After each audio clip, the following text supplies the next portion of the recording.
The prairie of Ottertail County in western Minnesota in 1874 was being settled in the specific way that the northern prairie was settled in the post-Civil War decade, in waves of Scandinavian immigrants who came through Chicago and Milwaukee and St. Paul on the railroad, and then north and west into the counties that had been opened by the treaties of the 1860s and the Homestead Act of 1862. The Norwegian and Swedish immigrants came in family groups and in chains of neighbors and church communities from specific valleys and parishes in the old country, and they settled in clusters that reflected those origins. Communities of Valdres Norwegians in one township, Telemark Norwegians in the next, Dalarna Swedes in the third, each community replicating as much as possible the social structure it had carried across the Atlantic. Ingeborg Haugen had come from the Gudbrandsdal Valley in Norway in 1868 with her husband Lars and their 2 sons, Eric, who was then 12, and Petter, who was 10. They had taken a homestead claim of 160 acres in Ottertail County, southeast of Fergus Falls,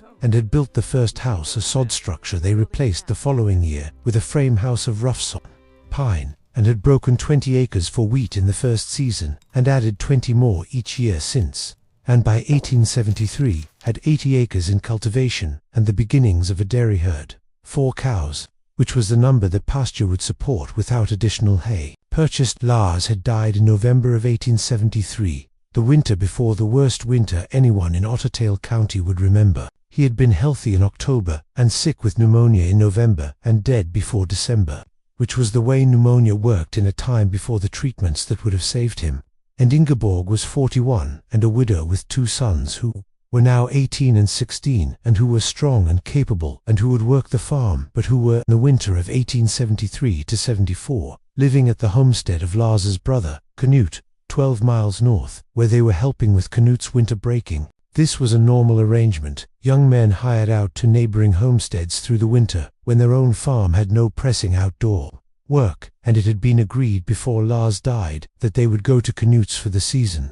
Ingeborg had kept the arrangement after Lars's death because she needed the boys to earn the cash that Knut would pay them, and because she could manage the dairy herd through the winter alone, which was 12 miles of walking to get them back. She had been managing the barn alone since November, milking the 4 cows twice daily, feeding them hay from the loft, keeping the water tank thawed with the tank heater she had rigged from a section of stovepipe run through the water trough from the barn stove. She had the house, the frame house Lars had built in 1869, 1.5 stories, 2 rooms on the ground floor, a sleeping loft, and she had the barn 60 feet away, connected by a covered walkway of pine boards that Lars had built in 1870. When the second winter had shown him that 60 feet of open Minnesota prairie in a January blizzard was 60 feet more than necessary. The covered walkway was 12 feet long, the distance from the house's back door to the barn's side door, under a lean-to roof of rough sawn boards that had been adequate in ordinary years and that she had been thinking about since Lars died. The walkway was unheated and the boards had gaps between them, so it offered wind shelter but not much temperature protection.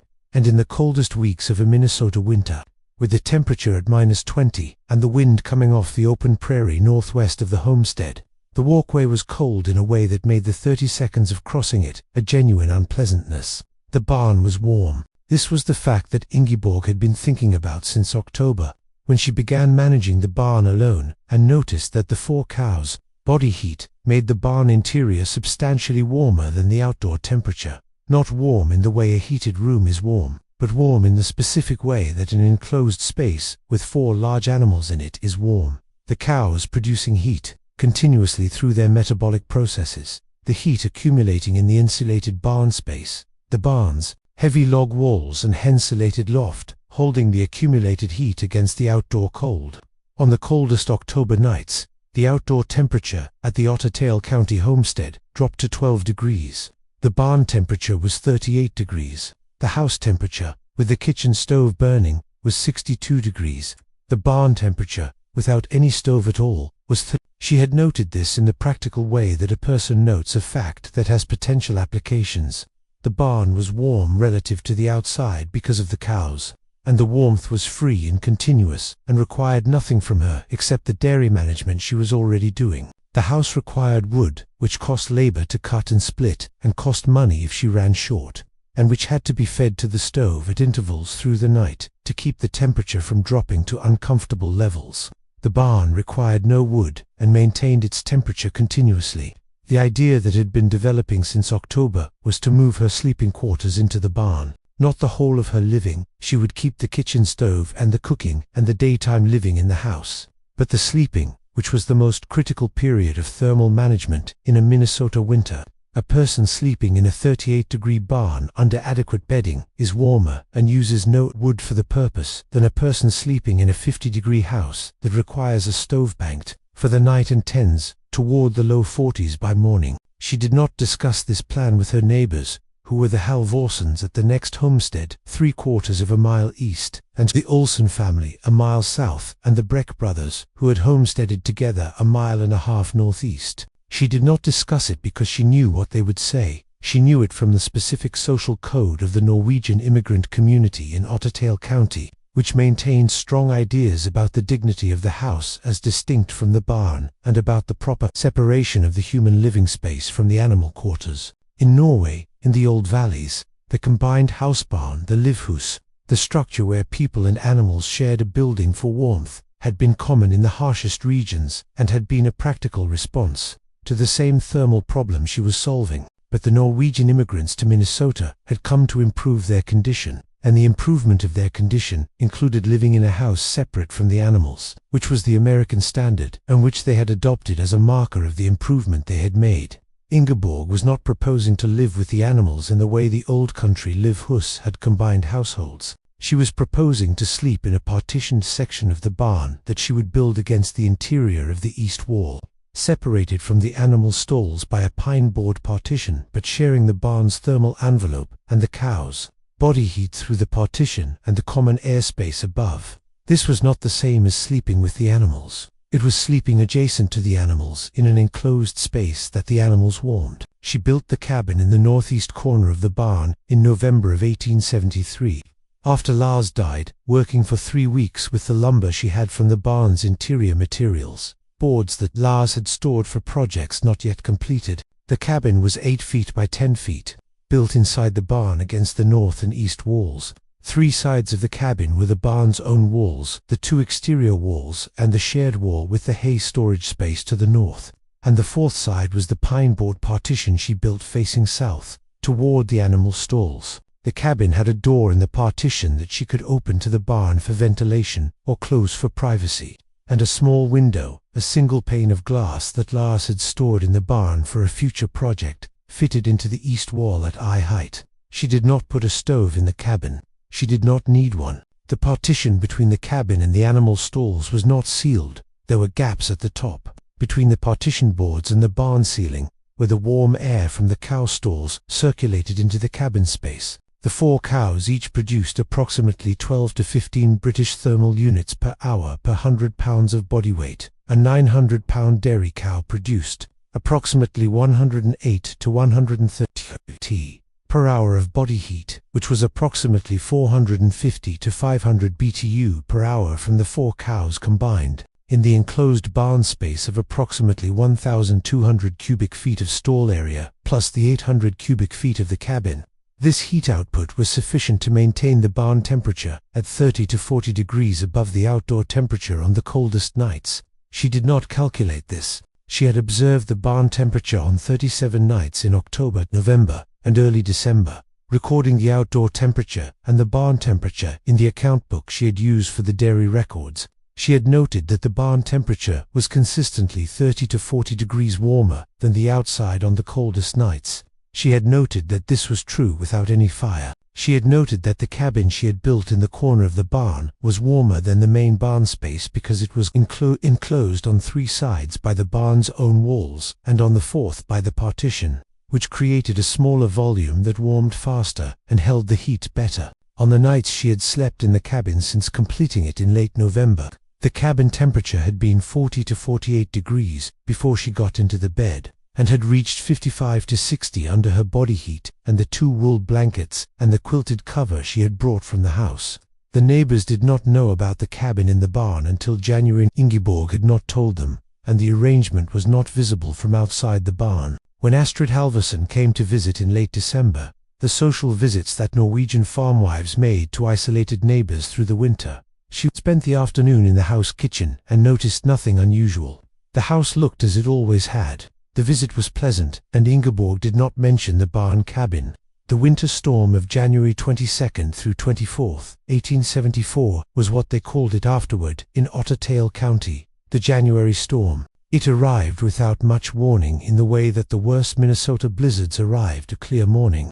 A cloud bank on the northwest horizon by noon, the temperature dropping through the afternoon, the wind picking up from the northwest, and then, by evening, the full blizzard, wind-driven snow, so dense that you could not see your hand at arm's length. Temperatures dropping to -28 degrees Fahrenheit, wind making the effective cold of -60 or below. The storm lasted 44 hours. The snow was not exceptional, 22 inches when it settled, but the wind was, and the cold was, and the duration was. The Halvorsen house, which was a better-built house than Ingeborg's Nils. Halvorsen had had more capital when he built, and had used double-wall construction in the kitchen and parlor ran out of its indoor wood supply on the afternoon of the second day. They had brought wood in before the storm started, as everyone did when a storm was coming. But they had brought in 3 days' supply at normal consumption, and the consumption was not normal. The cold and the wind were pulling heat from the house faster than the double stoves could replace it. And by the afternoon of January 23rd, the indoor wood was exhausted, and Nils could not get from the house to the outdoor pile through the blizzard. Ingeborg slept through the first night of the storm in the barn cabin at 53 degrees, under the 2 wool blankets and the quilt, with the cows on the other side of the partition. The wind was audible at -28, but it was not her problem. The barn's heavy log walls, and the hay in the loft above the stalls and the cows. Continuous heat had made the outdoor wind somebody else's problem. She did not know that Nils Halvorsen was in difficulty until the storm broke on the morning of January 24th, and she was able to make the 3/4-mile crossing to the Halvorsen place.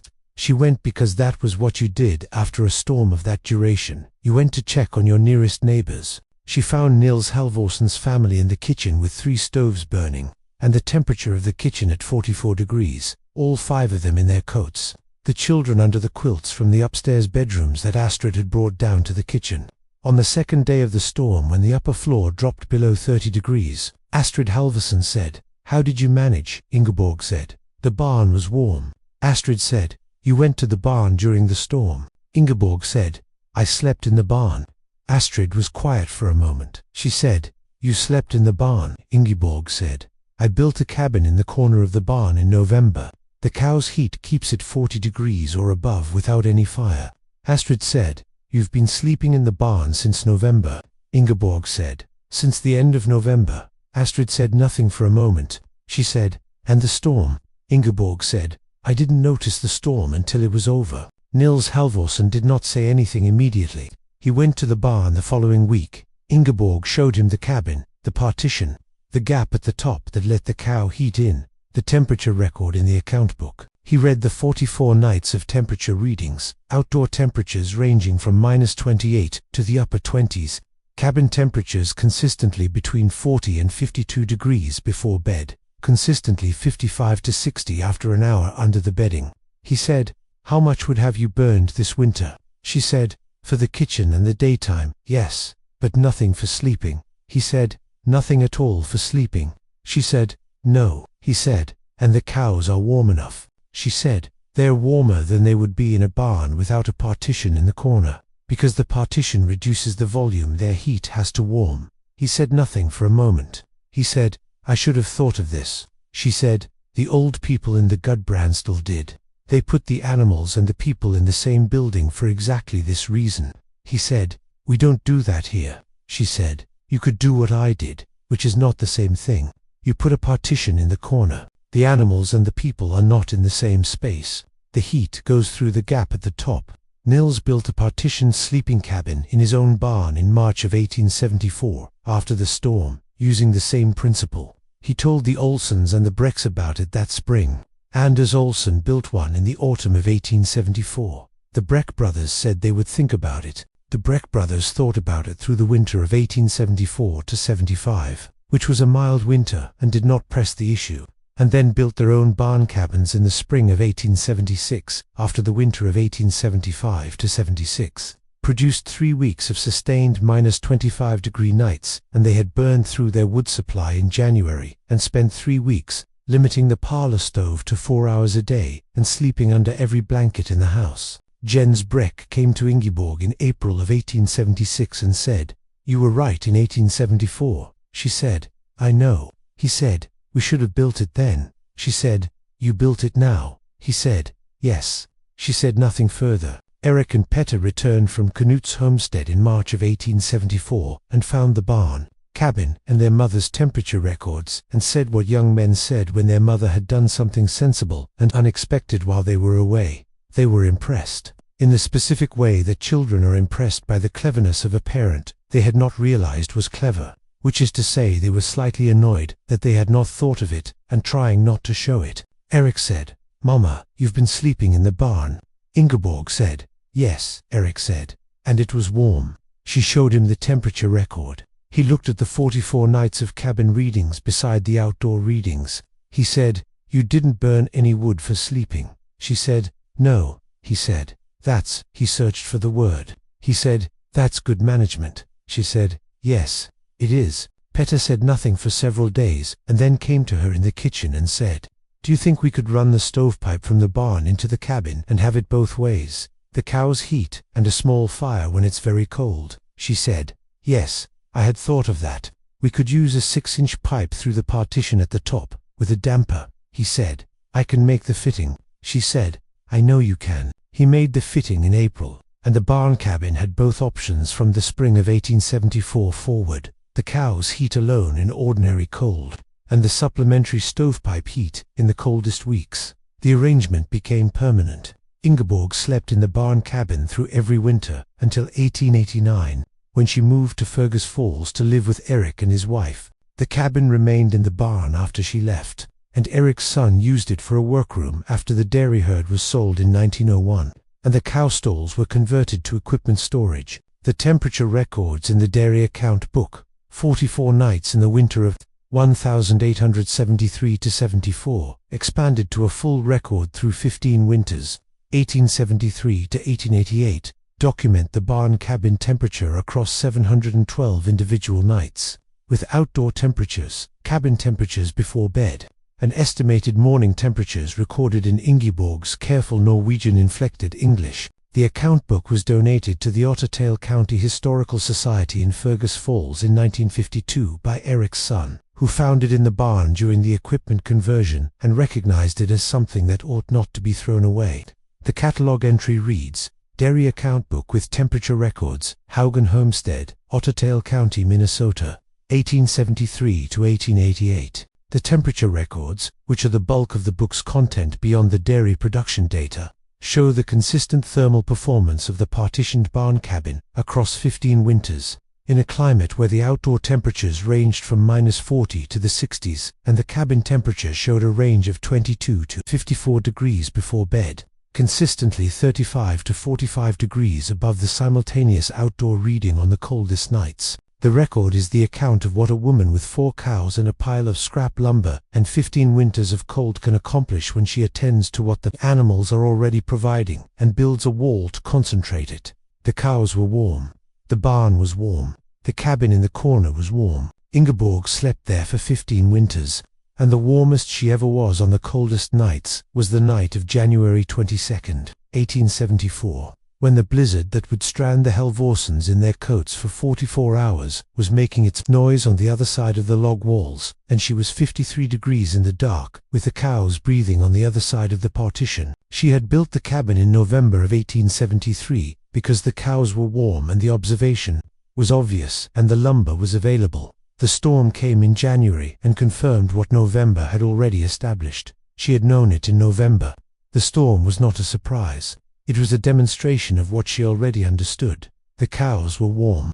She had put a wall where the wall was needed. That was the whole of it. The thermal physics of what Ingeborg had built, which Nils Halvorsen reduced to the heat, goes through the gap at the top in his description to the Olsons, is more precise than that summary suggests, and the precision reveals both the elegance of the design and the correctness of her construction choices. A dairy cow at rest produces heat at a rate determined by her metabolic processes.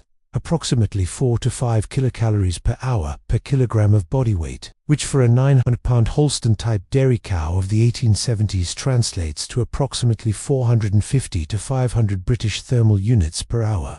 For cows at this rate produce approximately 1800 to 2000 BTU per hour of continuous, free, no fuel required heat output. To put this in context, a well-built Franklin stove or box stove of the 1870s, burning dry hardwood at a moderate rate, produced approximately 10,000 to 15,000 BTU per hour. The 4 cows, in terms of raw heat output, produced the equivalent of roughly 1/6 of a stove. Not trivial, but not equivalent to a stove. What made the cow's heat useful as a primary thermal source was the context. The heat was continuous and required no fuel.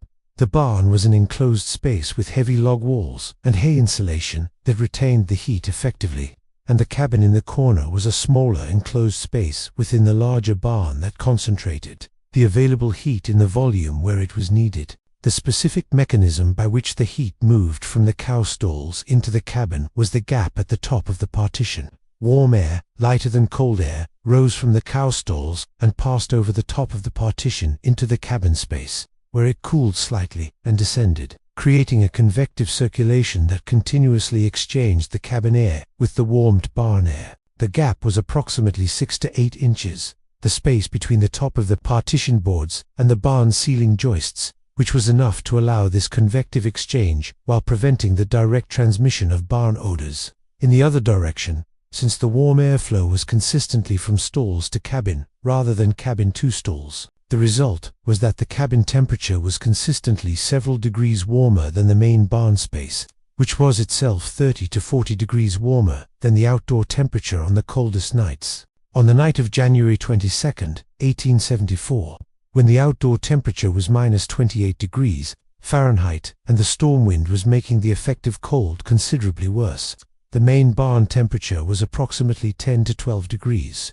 Fahrenheit cold by any habitation standard, while the cabin temperature was 40 degrees or above, because the cow's heat concentrated in the smaller volume and the convective gap delivered it continuously. Ingeborg had not designed this mechanism analytically. She had observed the barn temperature over 37 nights before she built the cabin, noted the consistent 30 to 40 degree advantage over the outdoor temperature, and reasoned that a smaller enclosed space within the barn would be warmer than the main barn space because the same heat would be distributed through a smaller volume. She had left the gap at the top of the partition deliberately, not as a ventilation provision, though it served that function, but as the heat transfer mechanism, because she had observed that warm air rose and that an open gap at the top of a partition would allow the warmer air from the cow stalls to pass over into the adjacent space. This reasoning, warm air rises, open the top, let the heat through, was the practical application of convective heat transfer,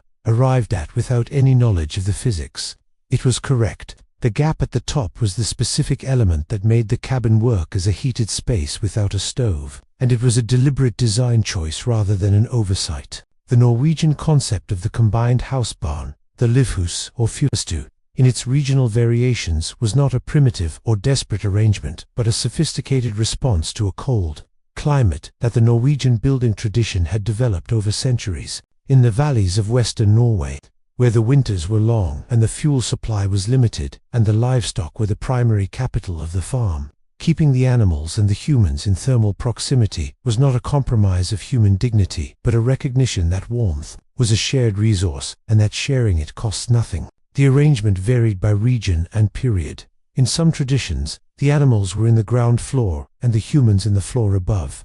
In others, the humans occupied one end of a long structure and the animals the other, with a shared wall and a connecting passage. In the most integrated versions, animals and humans shared a common hall with partitioned spaces. In all versions, the principle was the same. The animals produced heat, the heat was free, and the building that captured and concentrated it served both animals and humans better than two separate buildings, each requiring their own fuel. The Norwegian immigrants to Minnesota had largely abandoned this tradition, not because it did not work, but because the American context assigned it a different meaning. In Norway, the combined house barn was associated with the established farm, the settled family, the long history of a holding. In Minnesota, living in combined quarters with animals was associated with poverty and inadequacy. The conditions of recent arrival, not the conditions of established success. The immigrant community that was working to demonstrate its American success had reason to prefer the symbolism of separate house and barn,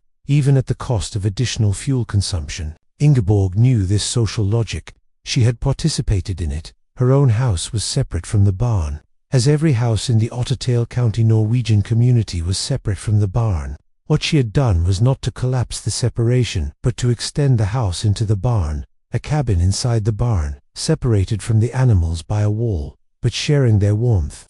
It was not the same as the old country livehouse. It was an adaptation of the principle to an American context, where the full integration was not socially acceptable, but the thermal principle was still valid. Nils Halvorsen had understood this distinction when she explained it. You put a partition in the corner. The animals and the people are not in the same space. The heat goes through the gap at the top. He had built a partitioned sleeping cabin rather than a combined house barn, and in describing it to the Olsens and the Brecks, he had described it the same way. A partition in the corner of the barn, with a gap at the top, not living with the animals, using the heat the animals produce. The distinction was real and the social framing was important. But the thermal principle was the old principle. The animals were warm, and being near the animals was warmer than being away from them. Ingeborg had known this from growing up in the Gudbrandsdal, where the tradition was still practiced in the most isolated farms of the valley's upper reaches. She had known it as an old country practice that was not done in America, and she had revised that judgment in November of 1873, when Lars was dead and she was 41 and alone, and the barn was 38 degrees without any fire, and the question of whether the practice was American or Norwegian seemed less important than whether it worked.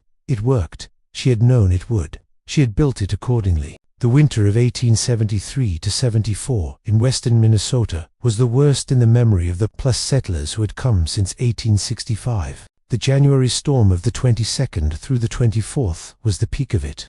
But the entire season from December through March was characterized by sustained cold at levels that exposed the inadequacies of early homestead construction. Frame houses built quickly in the land rush of the late 1860s and early 1870s, with single-wall construction and minimal insulation. That had been adequate in ordinary Minnesota winters, but were not adequate in this one. The Halvorsens' house, the best built in the immediate area, ran out of indoor wood supply on the afternoon of the second day of the storm. Nils Halvorsen was a careful man and had provisioned well. He had brought 4 days' worth of wood inside before the storm, which was twice what a normal storm would have required. The storm consumed for days' supply in 2 days, because the cold and the wind were at levels that pulled heat from the house faster than the design had been sized to resist. The Olsen family, south of the Halvorsen place, had a worse experience. They ran out of indoor wood on the first evening of the storm, and Jacob Olsen attempted to make it from the house to the barn to get more wood from the barn storage and became disoriented in the blizzard in the space between the house and the barn. He had the sense to let the wind guide him back to the house. The wind was consistently northwest and the barn was southeast of the house. So following the wind put him back against the house wall, and he came in shaken and without wood. The family spent the second night of the storm in the kitchen, with the range burning on the last of the parlor wood, and the upstairs bedrooms below freezing. Ingeborg heard this after the storm, making her rounds of the neighbors, and it confirmed what she had understood in November. The outdoor wood supply was not a reliable resource in the worst storms, because the worst storms were exactly the conditions under which going outside to get wood was most difficult or impossible. Her cabin in the barn had insulated her from this problem entirely. The cow's heat required no outdoor trip, no wood supply, no provisioning before the storm. The barn was accessible through the covered walkway from the house, and the walkway, though cold, was covered and sheltered enough to be passable in the blizzard conditions that had made the Olsen farm's open yard impassable. She had not thought about this specific advantage when she built the cabin in November. She had thought about the sleeping warmth and the wood savings. The storm revealed the third advantage. The barn cabin was accessible when the outdoor world was not, because the barn was connected to the house and the connection was covered. Lars had built the covered walkway in 1870 without knowing that in January of 1874 it would be what kept his wife warm and the neighbors in their coats. He had built it because 60 feet of open Minnesota winter was unnecessary when you had the boards to cover it. The boards were available, and the labor was his, and the result was a 12-foot roofed corridor that in the worst storm in Ottertail counties, short American memory, was the most important 12 feet on the homestead. The covered walkway, the barn cabin, the cow's heat, the gap at the top of the partition, each element had been present before the storm. Ingeborg had not built them for the storm. She had built them for the winter, which was a different and better reason. Because a winter lasts longer than a storm, and the reasons that hold through a season are more reliable than the reasons that respond to a single event. She had been sleeping in the barn cabin since November. The January storm confirmed what November had already established. The Halvorsens and the Olsens and the Brecks came to understand it through the storm's demonstration in the way that Ingeborg had come to understand it, through the autumn's observation. The observation had been available to all of them. The difference was who had been paying attention in November. The dairy production record in the account book, the primary purpose for which the book had been bought, the milk yield data that preceded the temperature records, shows a detail that is easy to miss. The 4 cows whose heat made the barn cabin possible were dairy cows, not beef cows, and their heat output was the incidental byproduct of their primary purpose, which was milk production. Ingeborg was running a small dairy selling milk and cream and butter to the Fergus Falls market through the summer, and churning butter through the winter for household use and occasional sale. The 4 cows were an economic asset in their dairy function. Their thermal function, the BTU output that made the barn 38 degrees in a -20-8 degree winter, was a second economy that Ingeborg had identified and used, but that was not present in any accounting of the farm's value or productivity. The dairy income was in the account book: milk yield in quarts, cream yield, butter production, sale prices, market dates, the thermal value of the cow heat, the wood not burned for sleeping, the cash not spent on the wood not burned, the warmth not lost in the worst storm of the decade, was nowhere in the account book as a number, because there was no standard way to account for it. She estimated it. In the spring of 1874, in a note at the back of the account book, she had slept from late November through April, approximately 130 nights, without burning any wood for the sleeping space. At the rate at which she burned wood for the house in a night, approximately 1/4 of a cord per week, or roughly 1/2 cord per month, the barn cabin had saved her approximately 2 cords of wood for the sleeping season. At the price of wood, if purchased in Fergus Falls, $2.50 per cord, this was $5 saved. The cabin had cost her approximately $2 in nails and hardware, the boards being from Lars's stored stock, plus approximately 3 weeks of her own labor in November. The $5 in annual wood savings against the $2 one-time cost meant the cabin had paid for itself in materials cost in a single winter, and the labor was her own and had been spent during the period when there was no outdoor work to compete with it. The economics were straightforward when she added them up. She had not built the cabin for its economics. Lars had been a careful man about numbers, and she had inherited the practice. Write the account down, close it properly, know where you stand. The closing of the winter account in the spring was not a formality. It was the evidence that the decision had been correct, expressed in the terms that decisions can be held to. She had built it because Lars was dead, and the barn was 38 degrees, and it was November, and she was going to be sleeping through Minnesota winters alone.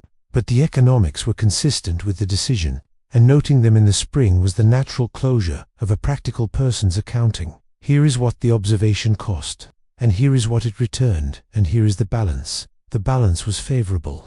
It always had been. She had known it would be in November, before there were enough numbers to calculate it. The farm knew it before the account book did. The numbers were the confirmation. The November observation had been the knowledge. The distinction mattered. The economics validated the decision, but the decision had not waited for the economics. It had waited only for the lumber and the 3 weeks of November that were available for the work. Eric and Petter Haugen managed the homestead from 1874 onward, first with their mother, and then, after she moved to Fergus Falls in 1889, with Eric's wife Margit and their growing family. The farm grew. The 80 acres in cultivation in 1873 expanded to 140 by 1885. The dairy herd grew from 4 cows to 11.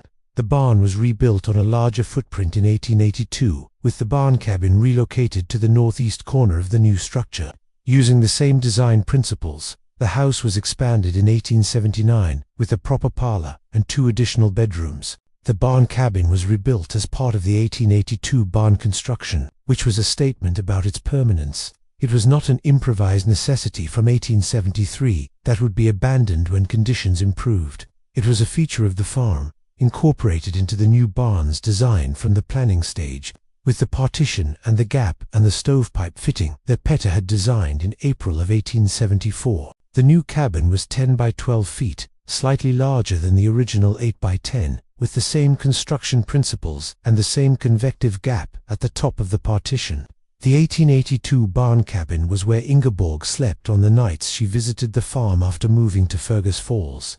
Her own room, as she thought of it, in the corner of the barn where 11 cows produced enough heat to keep the space at 45 degrees on a Minnesota January night. She visited most winters through the 1890s, staying a week or two during the cold periods, and the barn cabin was always ready for her, the bedding stored in the trunk against the east wall, the small kerosene lamp on the shelf above the window, the gap at the top of the partition open to the cow stalls. She died in Fergus Falls in 1903 at 71. Eric and Margit's eldest son, Lars, named for his grandfather, found the dairy account book in the barn cabin trunk when he was sorting his grandmother's things in the spring after her death. He kept it in the trunk for nearly 50 years, understanding it was something to keep without being entirely sure why, until his own son brought it to the Ottertail County Historical Society in 1952. The catalogue entry at the Historical Society reads, "Dairy account book with temperature records,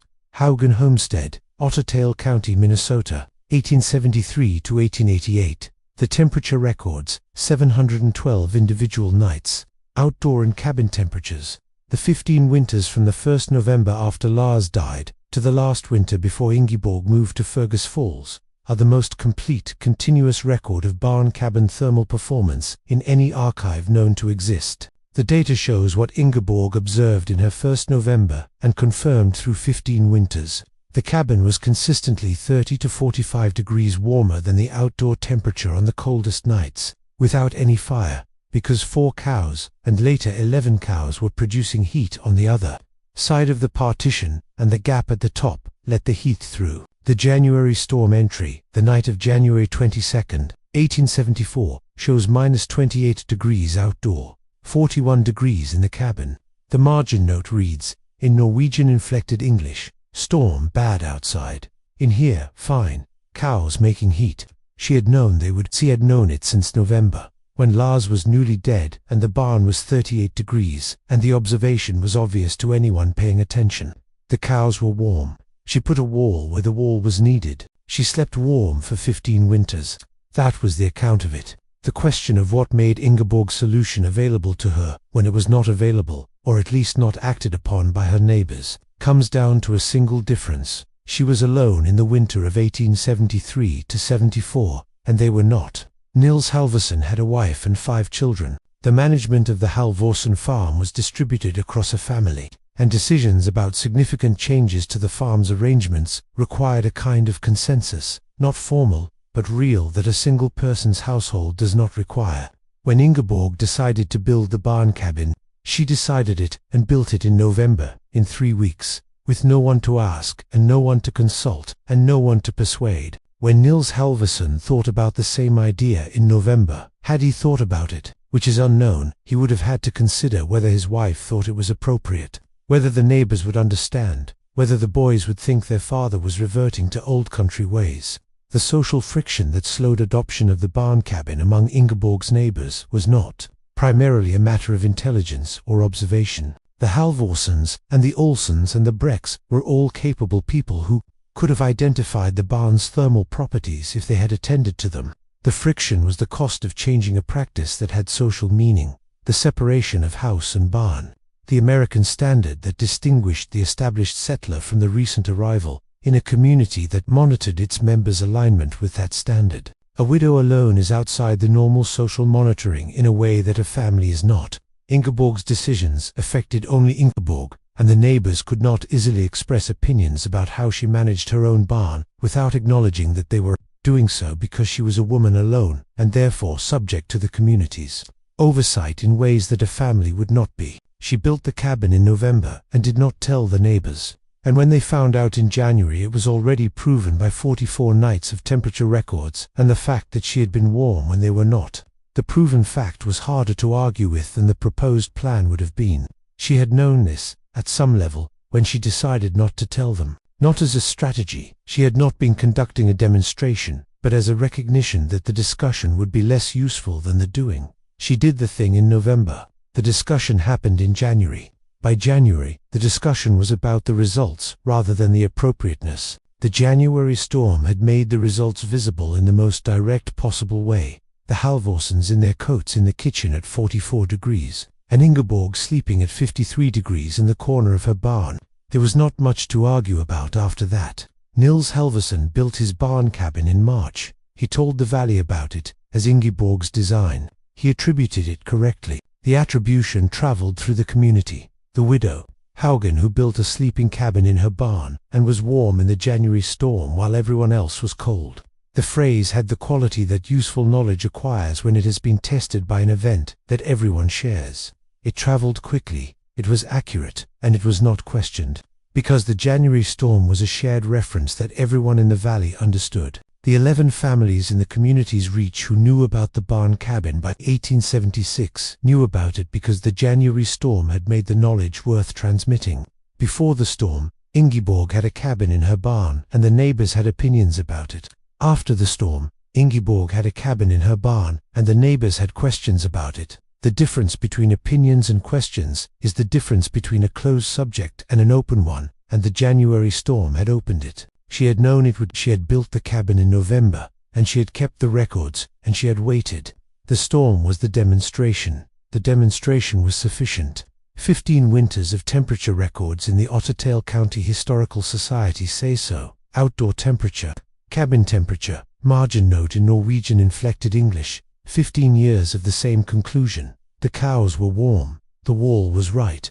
She had known since November. The specific construction details of the barn cabin, the 8x10 footprint, the partition boards, the 68-inch gap, the single pane of glass in the east wall, were reproduced in varying scales by the farms that adopted the design in the 1870s. The Halvorsens' cabin was 10x12, because Nils had more interior barn space to work with and wanted room for a chair and a small shelf, as well as the sleeping platform. The Breck brothers, who built theirs in 1876, made 2 cabins in the 2-man barn they shared, one for each brother, each 8x8, partitioned from each other as well as from the cow stalls, each with its own gap arrangement at the top of the respective partitions. Jens Breck's account of the construction, which he gave to the Ottertail County newspaper in 1887, when the paper ran a feature on winter management practices among the Norwegian farming community, described the gap at the top of the partition in terms that were slightly more precise than Nils Halvorsen's.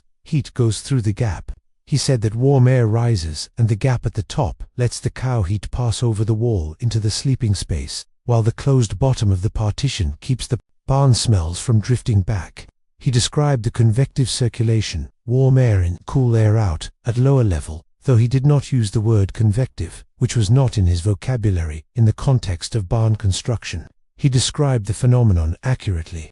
The 1887 newspaper article is the most detailed contemporary account of the barn cabin design that survives in documentary form. It names Ingeborg Haugen as the originator and describes the construction principles in terms that match the account book records. It notes that at the time of writing, 14 farms in the Ottertail County Norwegian community had adopted some version of the barn cabin arrangement. All of them derived from the Haugen design through the chain of transmission that ran from Ingeborg to Nils Halvorsen to the Olsens and Brecks, and from there to the broader community. Ingeborg read the article in Fergus Falls, where she had been living with Eric and Margit for 2 years. She sent a note to the paper correcting one detail. The article said she had built the cabin in December of 1873, and she noted that it was November, before the first hard cold, and the paper printed a correction the following week. She sent the original article, with the correction clipped beside it, to Petter, who had moved to North Dakota with his wife in 1882, and who kept both clippings in the family papers. The correction was characteristic. She had built it in November. The December date was wrong. The record showed November. The record was what she had. The account book record, the newspaper article, the correction note, the 1952 donation to the Historical Society. Together they document the full arc, from observation to design to implementation, to community adoption, to public acknowledgement, to archival record. Each step was straightforward. Each was driven by the practical necessity that had started it. A woman alone in November, with 4 cows and a cold house, and the obvious fact that the barn was warmer, and each step confirmed what the first November had already established. The cows produced the heat, the partition concentrated it, the gap delivered it, the cabin received it, Ingeborg slept warm, the storm confirmed it, the neighbors built it, the newspaper documented it, the archive preserved it. The whole account, from the first observation in October of 1873 to the last entry in the temperature record in the spring of 1888, is the account of one woman's attention to what was already present in her own barn, and what she did with the attention when the circumstances required it. Lars was dead. The barn was 38 degrees. It was November. She built the wall where the wall was needed. That was the beginning and the end of it.